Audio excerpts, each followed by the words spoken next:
ხანთა ემოციაში. აქცია ეთყდება მიშას დასასრულს, მეც არაფერს. სააკაშვილის რეჟიმის დასასრულს, რომელიც დაიწყო დიდი ხანია და დამთავრდება 3 დღეში.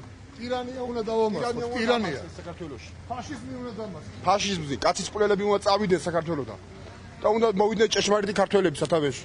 რომ მარტო ქვეყანას მამულს და სარწმუნოებას. აგვართოს ყველაფერი, რაც დაგვაჩნდა სიწმინდე ქართველებს.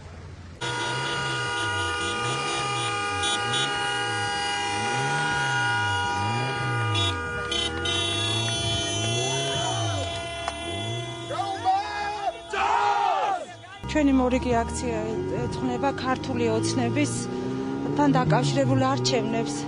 პირველისათვის ვამზადებთ ხალხს და ერთსულოვნება გვინდა რომ დაინახოს საზოგადოება. იმედები გვაქვს, ძალიან კარგი განწყობაა მოსახლეობაში. გვძნობთ რომ ხალხს იმედი აქვს მომავლის და ბიძინა ივანიშვილის.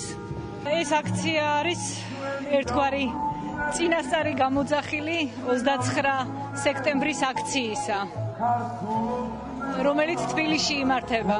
ჩვენ რაჭველები ვართ, მაგრამ ყველაზე სწრაფები ვართ მსოფლიოში. ჩვენმა მაჟორიტარობის კანდიდატმა ბატონმა გიამ მოიარა მთელი ოვნის სოფლები, მოსახლეობასთან ჰქონდა შეხვედრა და ერთგვარი შემაჯამებელია ეს ყველაფერი და წინ უსწრებს იმ დღეს, რომელიც დღეც თელმა საქართველოს უნდა იზეიმოს 1 ოქტომბრის არჩევნებს. ამიტომ ხვდებით ჩვენს მხარდამჭერებს, იმ ადამიანებს, ვინც გვერდში გვიდგანან, ვინც ჩვენთან არიან და აი ასე ერთად, ხნეთ, ომახიანად ველოდებით იმ დიდ გამარჯვებას, რომელსაც მთელი საქართველო ელოდება და რომელიც მიგვიყვანს იმ დიდი ბედნიერი დღისაკენ, რომელსაც ქართული ოცნება ქვია. ქართველებს ვერ გამარჯვეს ვერანკარი წელი. აი ეს იყო ჩემი სიტყვა, მადლობა პროფესორ.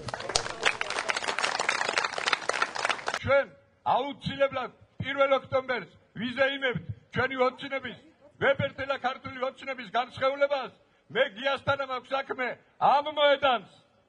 ზურაბ კაფიანიძის სახელი და ერქმევა და გავაგებინებთ კაცობრიობას, რომ ჩვენი მიცემულია ანბანი კაცობრიობისათვის ცივილიზაციის ეს ვებერთელა მონაპოვარი. ამიტომ გია, ზურაბი, ბიძინა, დედა ეკლესია, დედა კავკასიონი და დედა რიონი განუყოფელი მცნებებია ყველა ჩვენგანის. ამიტომ ჩვენს გია ჯაფარიძეს გავმარჯოს. მის დეპუტატად ქცევის დღეს 1 ოქტომბერს გავმარჯოს. გადასაწყვეტი არის გადაწყვეტილი უკვე. ის ხელისუფლება, რომელმაც ამდენი ტკივილი მიაყენა ჩემს ქვეყანას, ჩემს ერს, ეს ხელისუფლება უკვე წასულია ხალხო. აღარ არის ლაპარაკი იმაზე, ჩვენ მოვიგებთ არჩევნებს თუ არ მოვიგებთ. ჩვენ ეს არჩევნები მოგებული გვაქვს. მოგებული გვაქვს, იმიტომ რომ როგორც არ უნდა გააყალბონ ამგენმა და როგორც არ უნდა სცადონ ჯერ ერთი, არავითარ შემთხვევაში მათ არ მივცემთ ჩვენ არჩევნების გაყალბების უფლებას. მერეც მეორე, როგორც არ უნდა გააყალბონ ქვეყანა რო გადაატრიალონ. ჩვენ გამარჯვებული ხალხი ვართ, აი ვინც აქა ვართ და ვინც თქვენ ზურგს უკან დგანან.